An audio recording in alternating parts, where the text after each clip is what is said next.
Welcome tonight's speaker with his proper introduction. I must read verbatim a university policy. I am Nicholas Cabrera, chairman of the Young Americans for Freedom at UVA.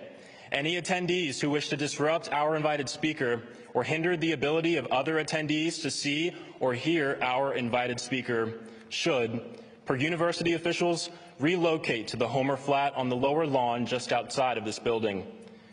Under University of Virginia policy, no person may disrupt a permitted speaker or hinder the ability of other attendees to hear or see a speaker.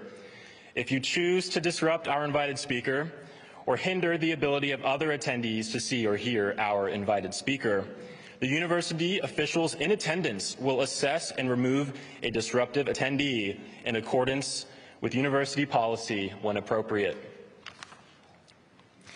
I would now like to give a few thanks to tonight's sponsors and contributors. First and foremost, tonight's lecture is a part of Ken and Janice Schengold Advancing Freedom Lecture Series. Thank you both for your selfless contributions.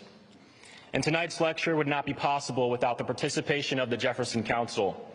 The Jefferson Council is a nonprofit organization comprised mostly of very committed UVA alumni that strive to preserve Mr. Jefferson's legacy, promote an open dialogue, reinvigorate the honor system, and preserve the appearance of the academic village of the University of Virginia. Young America's Foundation, thank you for the resources that you provide our chapters nationwide. The youth conservative movement is succeeding because of your guidance. And thank you to the University Police Department, and thank you to my dedicated executive board team. Tonight's guest is no stranger to the far-left woke mob. Mike Pence earned his bachelor's degree in history from Hanover College and attended Indiana University School of Law. After graduating, Pence practiced law and became the proud father to 3 children. In 2000, Pence entered the United States House of Representatives and was reelected 6 times. Soon after, Pence became the 50th governor of Indiana, where he enacted the largest income tax in Indiana history, increased school funding, and expanded school choice. The former vice president's record of legislative and executive experience prompted President Donald J. Trump to select him as his running mate in July of 2016. The American people elected President Donald J. Trump and the vice president in the fall of 2016, and on January 20th of 2017, tonight's speaker became vice president. Now please, join me in welcoming the 48th Vice President of the United States of America, Mike Pence.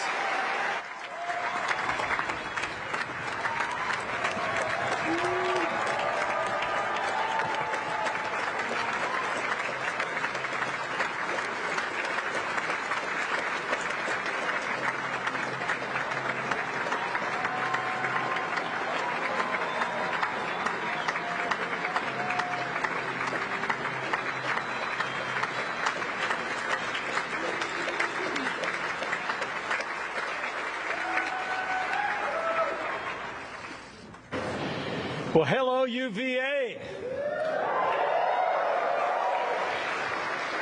Or should I say, wahoo-ah.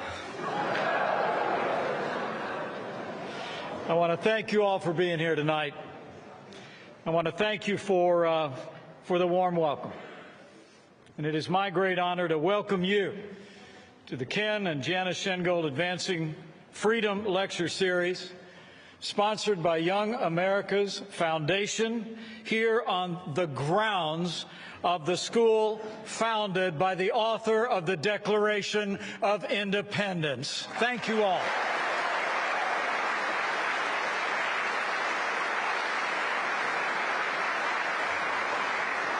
And I want to thank Nick for that kind introduction, but he knows that the one I prefer is a little bit shorter.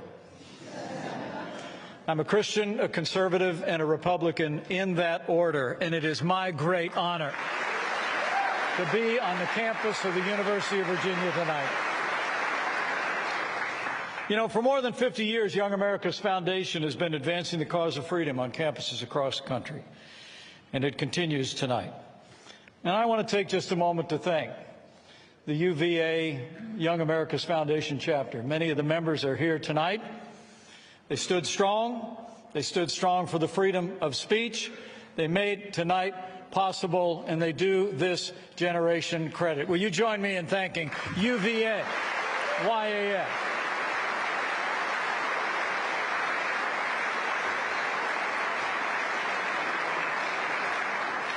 You know, Benjamin Franklin said on departing from the Constitutional Convention, when he was asked what kind of government they'd created, he said, "A republic, if you can keep it."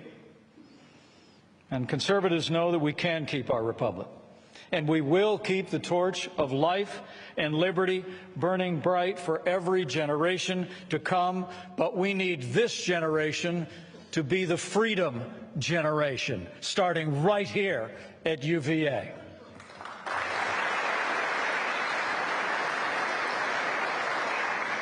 Well, first, let me tell you a little bit about myself. I'll share some thoughts, and then I look forward to hearing what might be on your mind in the question and answer session that'll follow. First and foremost, it may surprise you, I grew up in a small town in southern Indiana. My family had a gas station business. I was what was called back then a gas station attendant, which some of the people my age in the room can explain to you, young people, what that actually was. But early in my life, I was drawn to public service. I was inspired by the example of President John F. Kennedy, the example of the Reverend Dr. Martin Luther King, Jr. And I signed on to the Democratic Party. I was actually the Youth Democrat Party coordinator in Bartholomew County, Indiana in 1975. Kind of a community organizer, if the truth be told. But over my high school years, I began to study the Constitution. I went to a small college in southern Indiana, and I took a degree in American history with special emphasis on the American founding, so much of which just generated out of this great and historic state. That was also at a time that I made a most important decision in my life. I put my faith in Jesus Christ as my personal Lord and Savior, and my life has never been the same.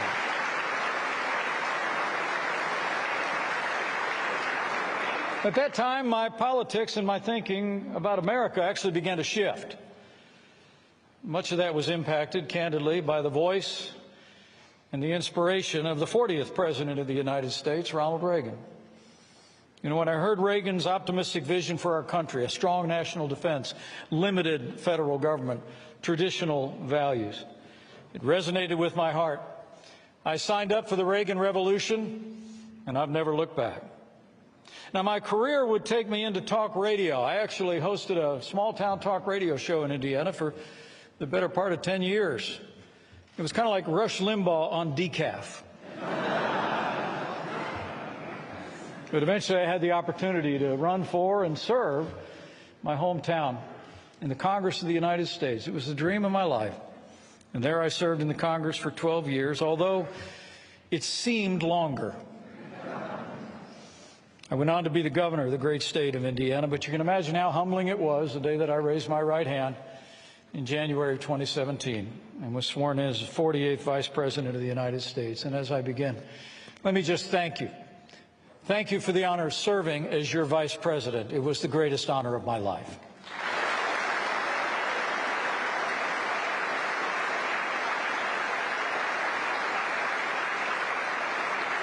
But on a personal level, to know the Pences is to know a family. I've been married to a school teacher for 36 years, and I'm still a work in progress. The highest title I'll ever hold is spelled D-A-D. Incredibly proud of our 3 kids. My daughter graduated from Yale Law School not too long ago, is practicing law. My other daughter, Charlotte Bond, is actually a writer for something called the Daily Wire.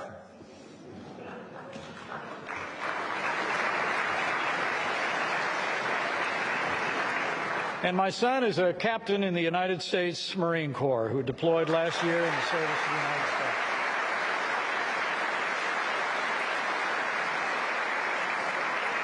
The kids are all off the payroll. Happily married to some incredible people, and most importantly, our son and incredible daughter-in-law gave us our first grandchild. just last year. So that's the Pences. Since I left office, I've had great privileges to travel around this country and spend time with the American people. But since early 2021, I've been traveling to campuses across America, talking about our conservative vision for this country, talking about our record and the challenges that our nation faces.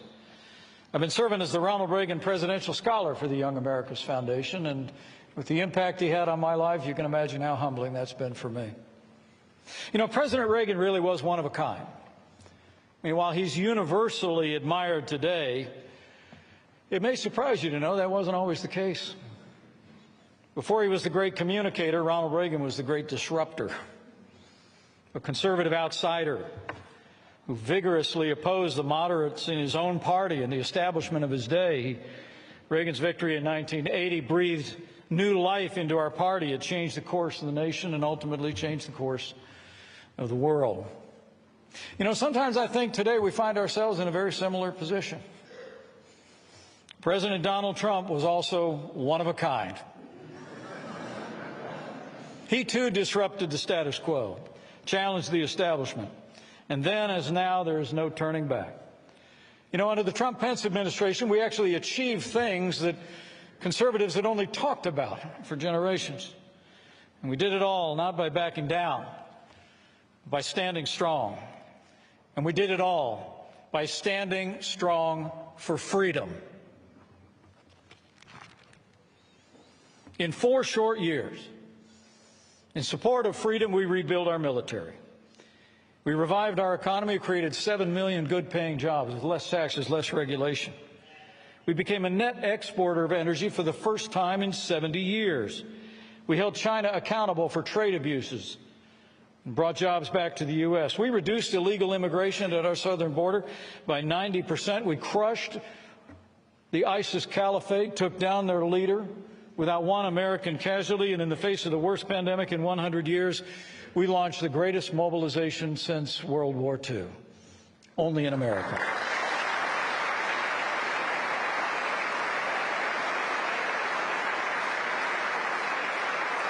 Closer to home, we appointed some 300 conservatives to our federal courts, including Justice Neil Gorsuch, Justice Brett Kavanaugh, and Indiana's Justice Amy Coney Barrett.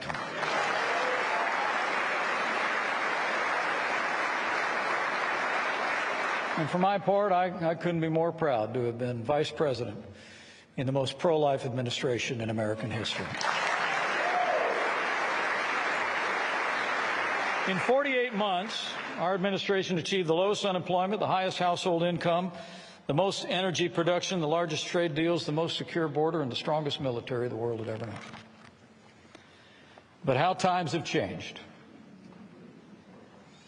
In 1 year, the Biden-Harris administration has unleashed a tidal wave of left-wing policies that threaten to wipe out all the progress that we made in 4 short years.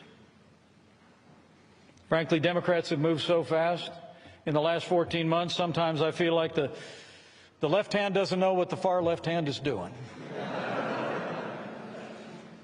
But actually, it's heartbreaking to see. I mean, we have the worst border crisis in American history, and it's about to get worse as the administration looks to repeal Title 42. Inflation is at a 40-year high, and a new high was set again today, the month of March, 8.5% inflation, hurting American families and American businesses. Violent criminals have been virtually free rein in some of our largest cities. Our hearts broke this morning with the headline of the terrible violence that took place on the subway of New York, and our prayers are with the injured and the victims and their families. You know, one of the advantages of being vice president is I get to drive my own car again. One of the disadvantages is I get to pay for my own gas. Tell you what, I was visiting my daughter and one of my unworthy son-in-laws just a couple weeks ago. You can take that one home. You're good. And I told him, the father-in-law thing. I told my son-in-law, I said, let me take the truck. I'll go fill it up. Wow. They live in California. Gasoline was like $6.50 a gallon. And folks, gasoline prices are up by 70%. Massive tax increases are on the horizon, and as I speak to all the bright young members of this rising generation, there's a mountain range of debt put squarely on your shoulders, and $30 trillion and rising. And following President Biden's disastrous withdrawal from Afghanistan, it also seems around the world that our adversaries have been emboldened. After years of quiet, North Korea is firing missiles again. China seems to act in a more menacing way in the Taiwan Straits every single day. Iran threatens to restart its nuclear program. And in Europe, Russia launched an unconscionable war of aggression against the brave people of Ukraine. You know, Karen and I visited the Ukraine border just a few short weeks ago. And I will tell each and every one of you what we saw there.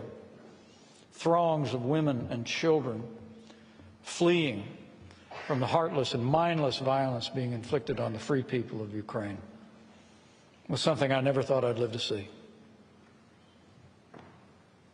President Zelensky and the Ukrainian people are inspiring the world, and we must continue to stand with them in defense of their freedom.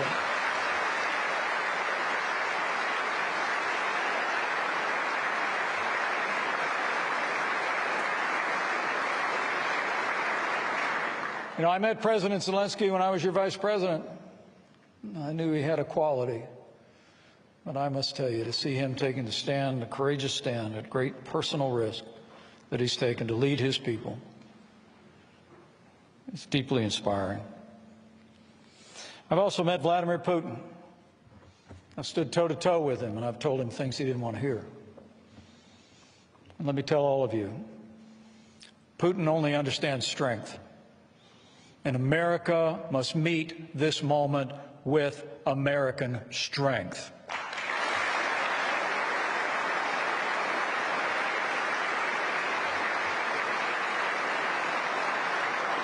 That means more military aid to the brave and courageous Ukrainian military. That means more economic sanctions on Putin and his regime. And let me also say, it means more humanitarian aid. And I would not miss the opportunity tonight to say to all of you and those that might be looking on across the country, if you have not yet made a contribution to one of the many relief organizations that are risking their lives to provide food and medicine and water to the people of Ukraine, do it now. Let's stand with them and make sure they have the ability to survive and fight for freedom.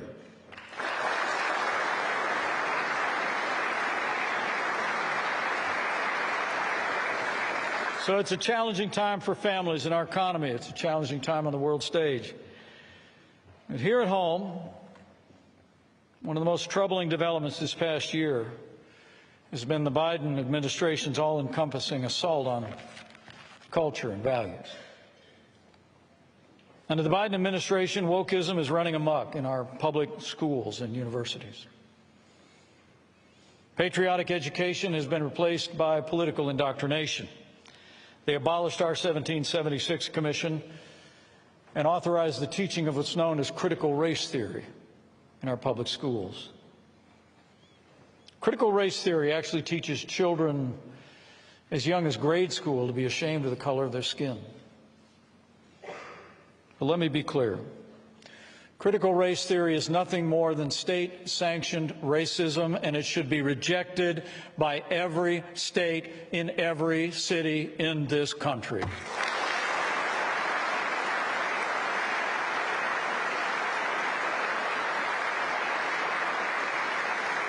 And I don't have to tell conservatives on this or any other campus in America. In the midst of that assault has been an assault on free speech. Nick spoke about it just a few moments ago. I heard there was a little bit of controversy preceding my visit. the University of Virginia. But let me say, I'm incredibly proud. Incredibly proud to be standing in front of all of you, this conversation tonight. I'm incredibly proud of the team at UVA, Young America's Foundation. And let me also express my profound gratitude to President Ryan and the 17 faculty members who stepped forward and stood up in defense of freedom here at the University of Virginia.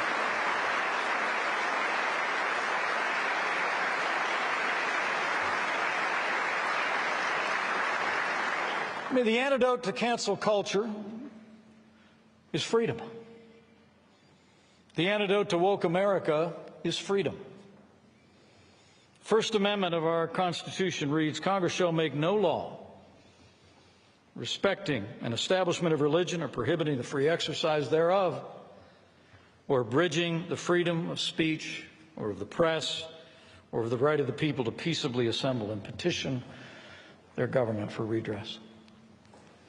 It's all here. This was fought for at the founding of this nation. It's crafted carefully by the genius, largely of Virginians. And it's been defended by every generation ever since it's worn the uniform of the United States. And that's where we need to repair in these divided times. I mean, the founder of this university, Thomas Jefferson, wrote, and I quote, "As long as we may think as we will and speak as we think, the condition of man will proceed in improvement." Mr. Jefferson was right. As long as we may think as we will and speak as we think, the future will always be brighter.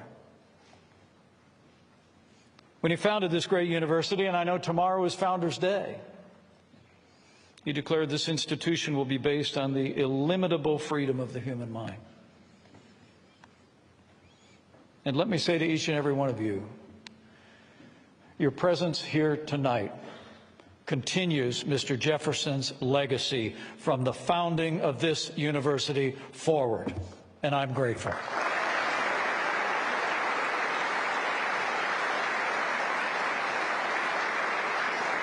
I mean, freedom of speech is the God-given birthright of every American,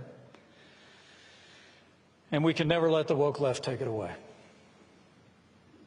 Thankfully, I'm proud to report that the American people have been stepping up for freedom, just like courageous voices did here and did on other university campuses where I've had the privilege to speak. And parents are beginning to take back our schools. I don't know if you noticed, but a Republican by the name of Glenn Youngkin was elected governor of the Commonwealth of Virginia just last year.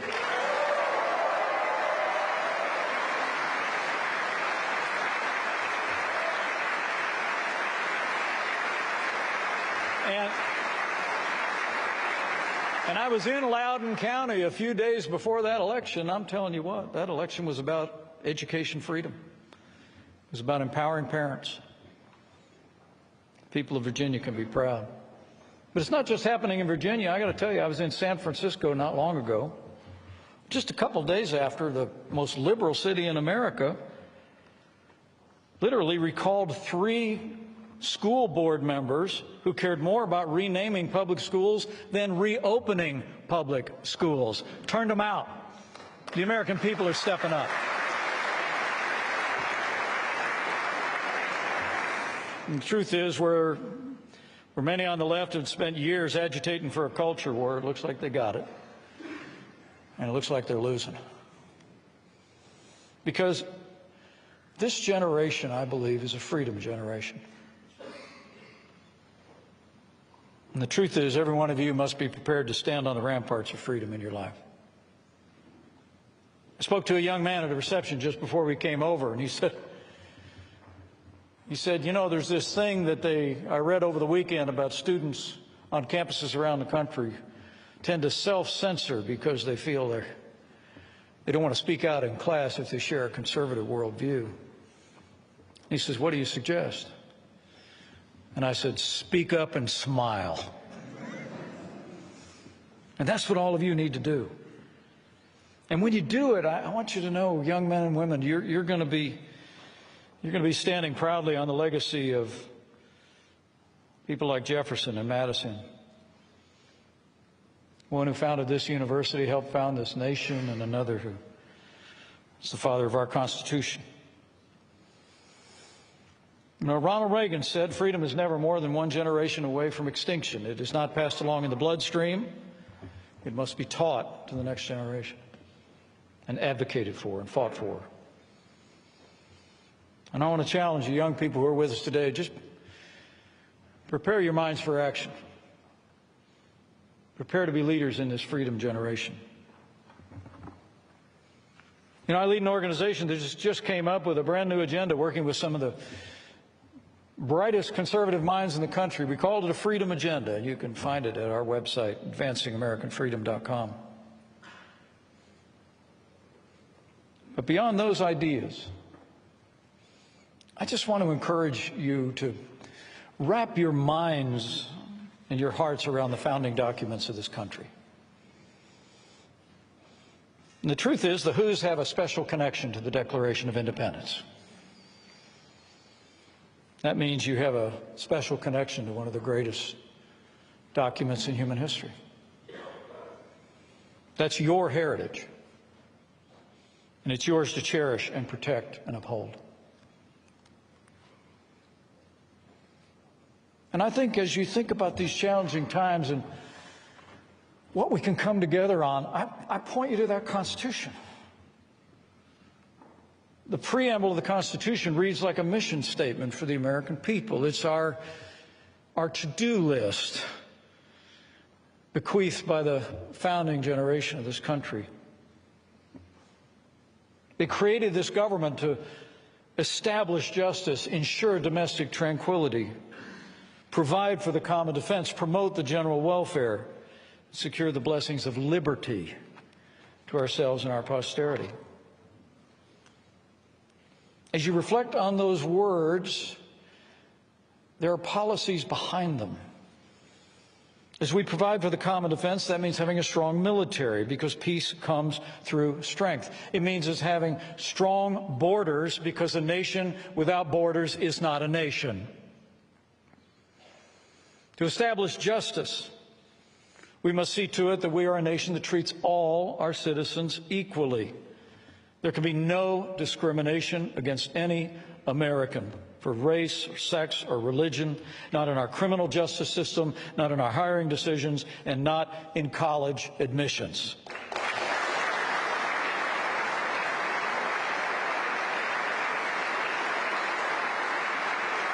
To ensure domestic tranquility, we need to support law enforcement at every level. We don't need to defund the police. We need to fund the police and give them the tools they need to defend our streets and our families.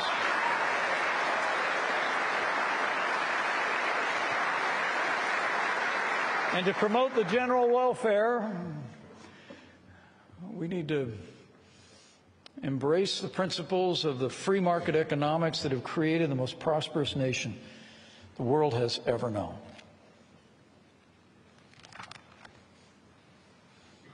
But to secure the blessings of liberty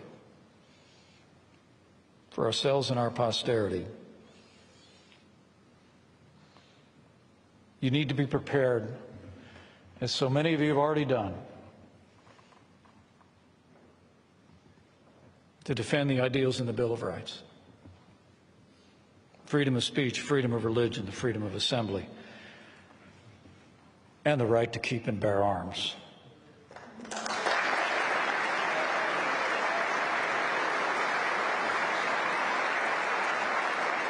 Yours must be a generation that cherishes our history and our heritage. We need you to train yourselves up on what made this country special and unique. The truth is, this generation may be the last line of defense for the Constitution of the United States. You know, for most of our nation's history, both political parties were committed to the ideals enshrined in the Constitution. But that's no longer the case. We live in a time when many on the radical left routinely demean the American founding. And today, radical progressives seek to rewrite our Constitution and erode the liberties enshrined in our Bill of Rights. In fact, Democrats in Washington established a commission to consider packing the Supreme Court of the United States. And every day we see new efforts to silence or cancel those that dare to disagree with the progressive orthodoxy. So I say to each and every one of you, this rising generation, let the Constitution and the Declaration be your guide. You know, I hope many of you will step forward to serve our country in some capacity. Maybe some of you will put on the uniform of the United States, and it will be greatly to your credit. And some of you may step forward to serve in elective office at the local, state, or even the federal level. If you do so, you should know that every office holder takes the same oath of office to support and defend the Constitution of the United States against all enemies, foreign and domestic.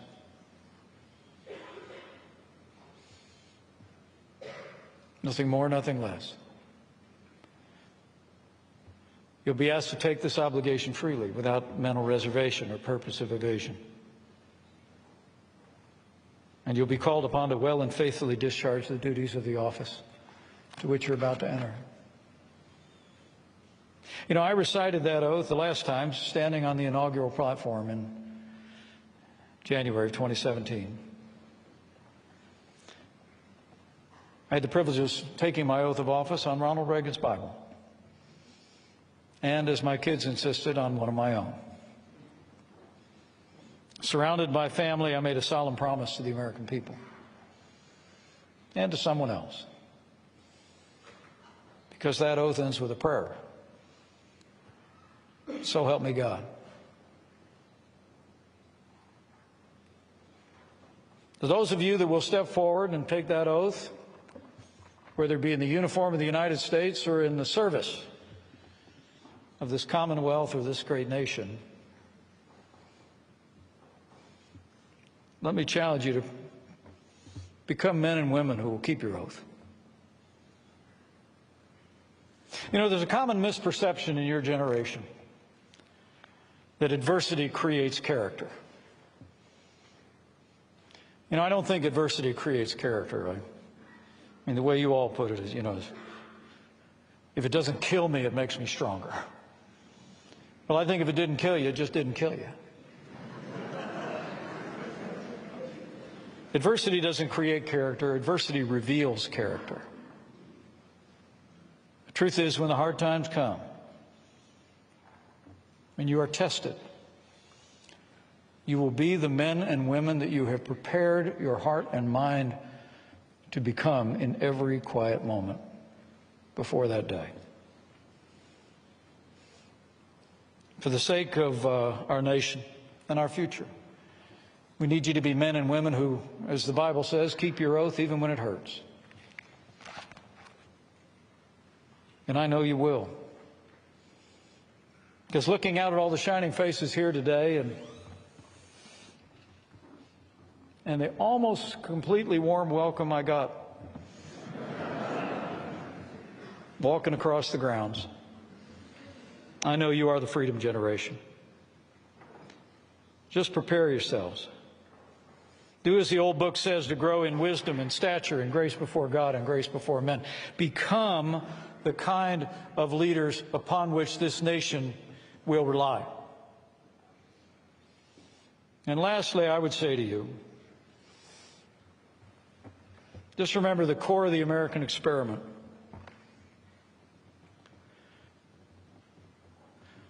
is a timeless belief that we don't get our rights from sovereigns. We don't even get our rights from charters or governments. but as Mr. Jefferson wrote, that we are endowed by our Creator with certain inalienable rights. So I say to all of you, with great respect, remember that the foundation of America is freedom, but the foundation of freedom is faith. And in this time in your life, I'd encourage you to do as it says in the book of Jeremiah. Stand at the crossroads and look. Ask for the ancient paths. Ask where the good way is, and you will find rest for your souls. You know, looking out at all of you here at UVA, I'm more convinced than ever this is a freedom generation. You're going to go from here and help lead your families, lead this Commonwealth, and lead this nation to even greater heights. And I'm absolutely convinced, as you rise to that challenge in your life and in the life of the nation, the best days for the greatest nation on earth are yet to come. Thank you all very much. God bless you.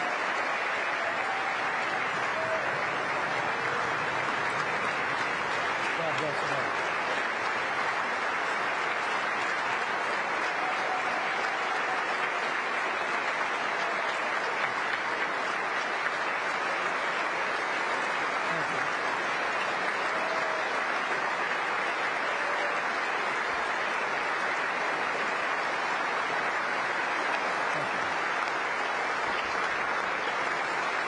Good evening, ladies and gentlemen. We will now begin our question and answer session. If you have a question, we ask that you form your question beforehand, have only one question with no follow-ups. You can form a single file line up this aisle to our colleagues at the top. With that said, we'll have our first question. And if you could share with me your first name, you have me at a disadvantage. You know my name. And by the way, you can call me Mike. Don't worry about it.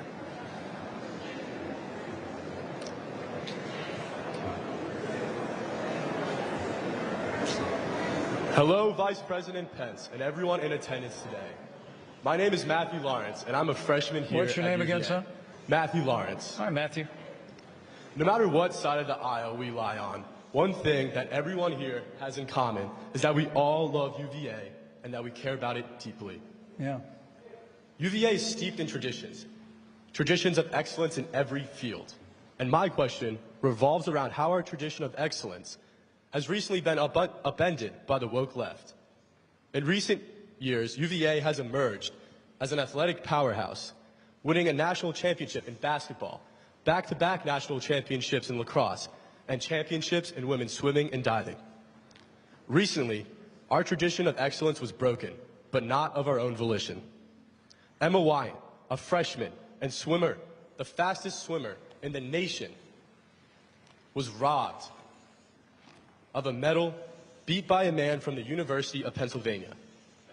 So my question to you, Mr. Vice President Pence, is what do you want to say to Emma and UVA as a whole about this embarrassing event that cheated our school out of a gold medal? Well, Matthew, it's Matthew, right? Thank you so much for that thoughtful question. Emma Wyatt run that race.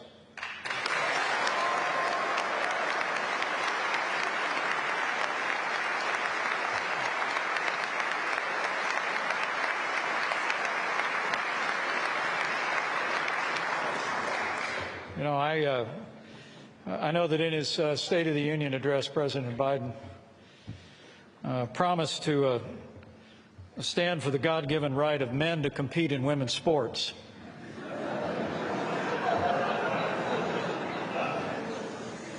But common sense needs to reign, and it will reign. And this is really about women's sports is a pathway toward achievement and excellence. And I expect there's some outstanding women athletes in the room today, and maybe some looking on. And we need to defend the integrity of women's sports in America for the benefit of women everywhere.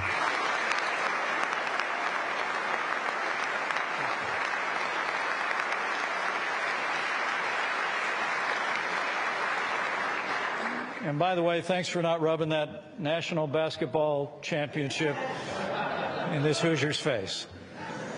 Yes, sir. This is Jack from Liberty University. And my question for you today is that you mentioned What's a lot your name? about Jack. Jack? Jack from Hi, Liberty Jack. University. Could you speak up a little bit? Yes. You speak a lot about you being Christian first, conservative second, and Republican third. Mm-hmm. And one of my friends actually told me a trick about how to get your attention. And that phrase is, I am a pastor. And I heard that you walk right up to him and say, how can I pray for you? So can you tell us a little bit about your journey of faith, and how does faith, your faith, inform you in public service? Thank you. Thank you, Jack. What a lovely question. Well, for me, I was raised in a wonderful church family. You know, it was grace before dinner and church on Sunday morning. But I lost interest in high school in faith. Decided I could go on my own steam, but came up empty, felt hollow inside. And that was when I was a freshman in college. I made that personal decision to trust Jesus Christ as my personal Lord and Savior. The way that's manifested itself in my life and my marriage, my family and my kids is really hard to describe, because it's for me it's more of a relationship with God that just informs and strengthens and edifies all of what's most important in my life. You know, for me, I try to spend a little bit of time in the old book every morning. I try to spend a little bit of time in prayer, and invariably the rest of the day goes better when I do. So, you know, I've drawn a lot. I'm writing a book right now. I'm writing my autobiography, and almost everybody's excited about it. But as I'm writing the book, Jack, I actually can't write it without reflecting from time to time on lessons learned, some hard lessons that I've learned, but how my faith sustained me through all those days, and will sustain me still. Thank you for your ministry, and thank you for your nice question. Very kind.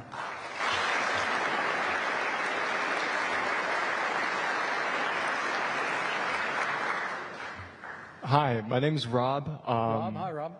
I'm a student here at the university, and I was just wondering if you're planning to run in 2024 for president. I'll keep you posted.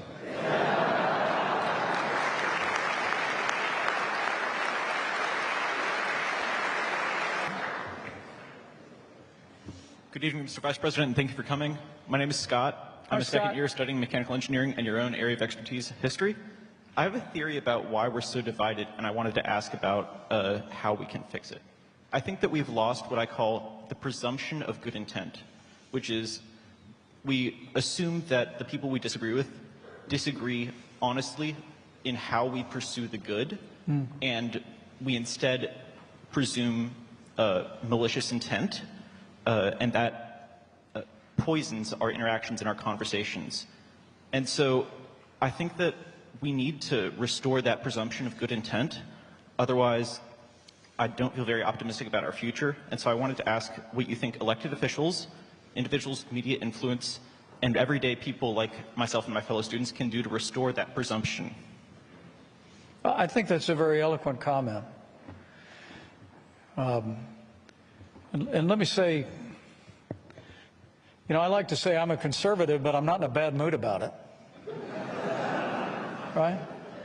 And when I served in the Congress of the United States, and by the way, I got to call him out because one of the people I most admire in public life, he was your governor, he was your senator. Governor George Allen is here with us today. Thank you so much.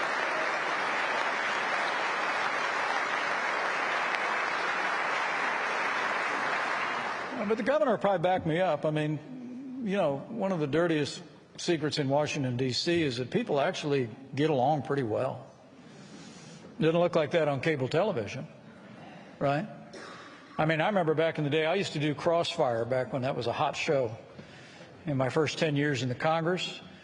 And then it got kicked off the air because it was too argumentative, and then every show became Crossfire, right? I mean, the truth is, I love to say when you get 10 miles outside of Washington, D.C., people in this country get along pretty well. We really do. We just got to have a government as good as our people again.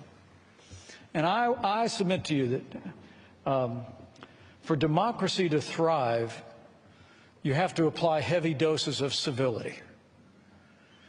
When I was in the Congress of the United States, I had many friends in the Democratic Party and liberals who we didn't agree on anything. I mean, anything, except the fact that I've concluded they were a well-intentioned American that were trying to do what they thought was best for the country. And they concluded the same thing of me. I write about this in my book, but one of my most meaningful relationships was with the late John Lewis. He's a civil rights hero. He was an aide to the Reverend Dr. Martin Luther King Jr. during the civil rights movement. He came to national prominence when he was beaten within an inch of his life at the Edmund Pettus Bridge on Bloody Sunday. But his courage inspired the nation to move forward on civil rights. But for me, to be in Congress, to be serving with him, and to become his friend was one of the great privileges of my life. In fact, we were such good friends that back in 2010, he asked me to co-lead the annual pilgrimage to Selma, Alabama with him. And I told him, well, if I can bring Karen and Michael and Charlotte and Audrey, we're coming. Because I wanted my kids to see what the American people had accomplished, how we'd made progress toward a more perfect union. Now, John has passed on. History will remember him as a great leader in the civil rights movement. But I will also always think of him as a friend. We agreed on nothing. I mean, when we were on the floor and the debate was happening, John would come in with that sonorous, booming voice of his right after I'd given a speech, and he'd just wipe me out. But we'd walk back from the Capitol together and talk about our families, and he was also a profound man of faith. But that's what you're talking about, and you couldn't be more right. Democracy depends on heavy doses of civility. So as you stand for your values, do so with gentleness and respect. That's how we move our country forward.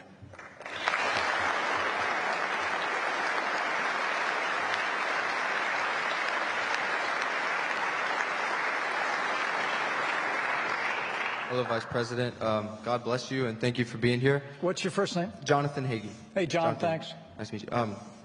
My question is, if you were in our shoes, whether it's walking around grounds here or on any other college campus in the United States, what would be most important to you in today's world?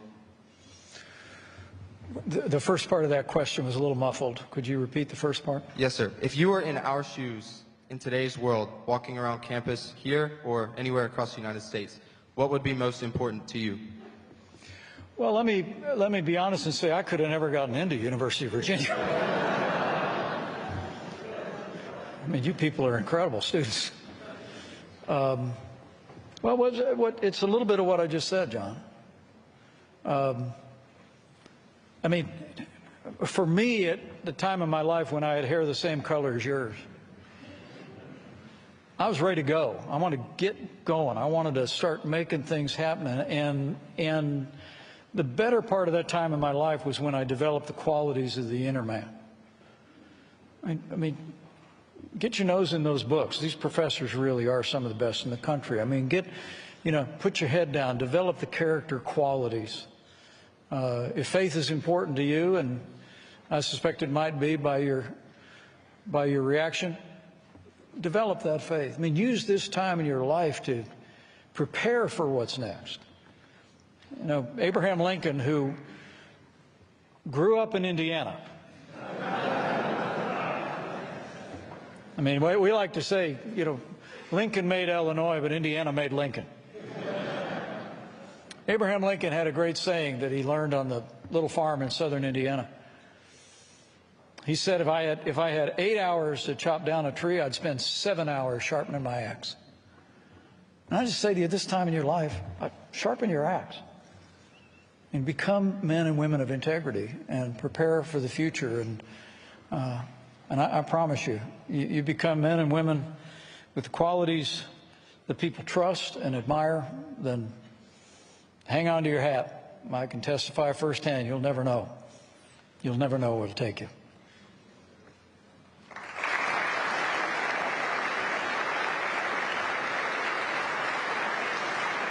Hello. Hello, Mr. Vice President. Thank you for coming. I really appreciated you coming here and giving your speech. My name is Jacob. I'm a third year at UVA. And I'm a political philosophy student. And in my classes, I've studied the kind of foundational theorists of individual rights and how their thoughts have influenced our founders and the political debates that have gone on in our government and our courts since then. And I'm curious, as a policymaker and as a lawyer, if there's any political thinker that has particularly influenced your own views. And also, if you'd be willing after this. If there's anything what? If you'd be willing after this, if it's possible, I'd love if you could sign my Joe Biden tank top. Love to what? I didn't get it. But I'm very sorry, the PA's a little... I'm curious if there's any political thinker, any political philosopher or thinker that has particularly influenced your views as a policymaker and lawyer.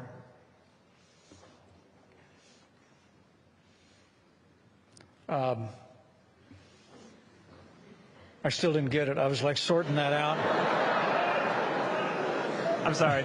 I'm curious if there's a political thinker, some theorist of individual rights like John Locke, John Stuart Mill. Oh, is there somebody I like? Yeah, who's particularly influenced you?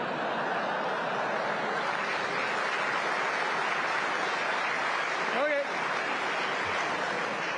I can tell you're a real smart guy. I'm very impressed. Yeah, you know, he doesn't get a lot of attention, but I had the privilege of meeting the late Dr. Russell Kirk.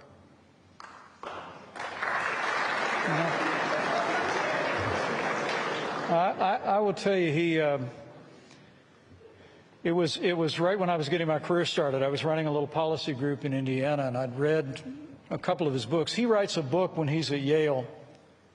No, not when he's at Yale, when William F. Buckley was at Yale, but he writes a book entitled The Conservative Mind back in the 50s. And it literally launched the conservative movement that exists today in America. He was a thoughtful intellectual, and I would say to anybody that is serious about understanding the conservative viewpoint on policy, is you should read The Conservative Mind. Also, a lesser-known book that he gave me a copy of is entitled The Politics of Prudence. Because Plato actually said that the singular quality of a public official in a free society is prudence. And so he spoke about that in the long sweep of history. So I have many other thinkers that have influenced me, but I had the privilege to meet him. We had breakfast at the Holiday Inn in Columbus, and his wife Annette is still with us, but he was a phenomenal thinker, and I think you'd greatly benefit. Russell Kirk. Okay? Good.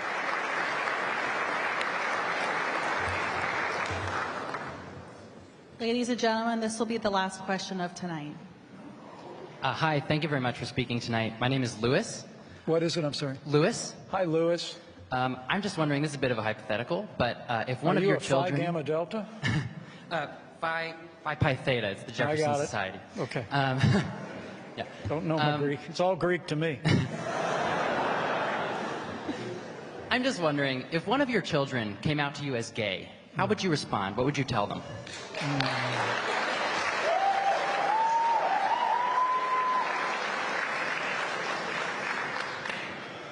I'd look him in the eye and tell him I love you.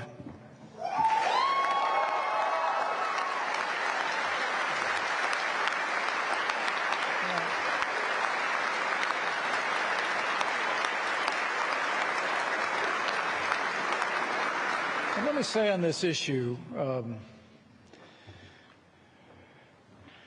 you know, if we got to know each other, you'd know the Pences, we love everybody. We treat everybody the way we want to be treated. But on this issue, and it's frankly something that when the Obergefell decision is made, which legalized same-sex marriage in America in the Supreme Court,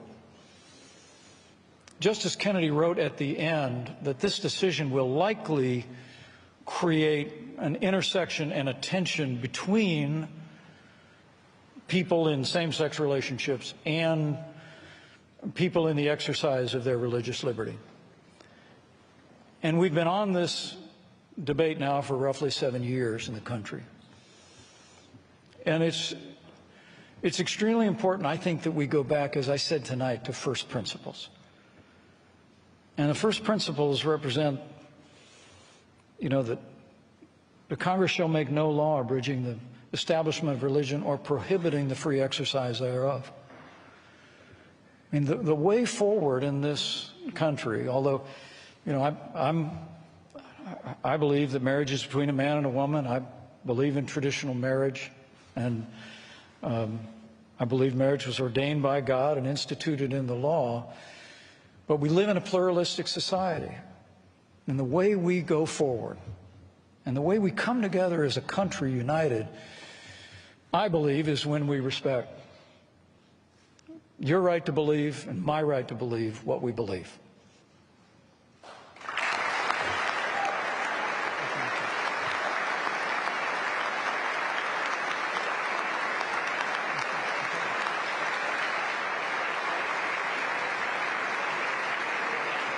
Well, UVA, thank you so very much. Young America's Foundation team here. I want to again say thank you to the administration here at UVA, to the faculty that's expressed strong support, and most of all, thank you to all of you for such a respectful and thoughtful hearing today on this great campus. Thank you all. God bless you.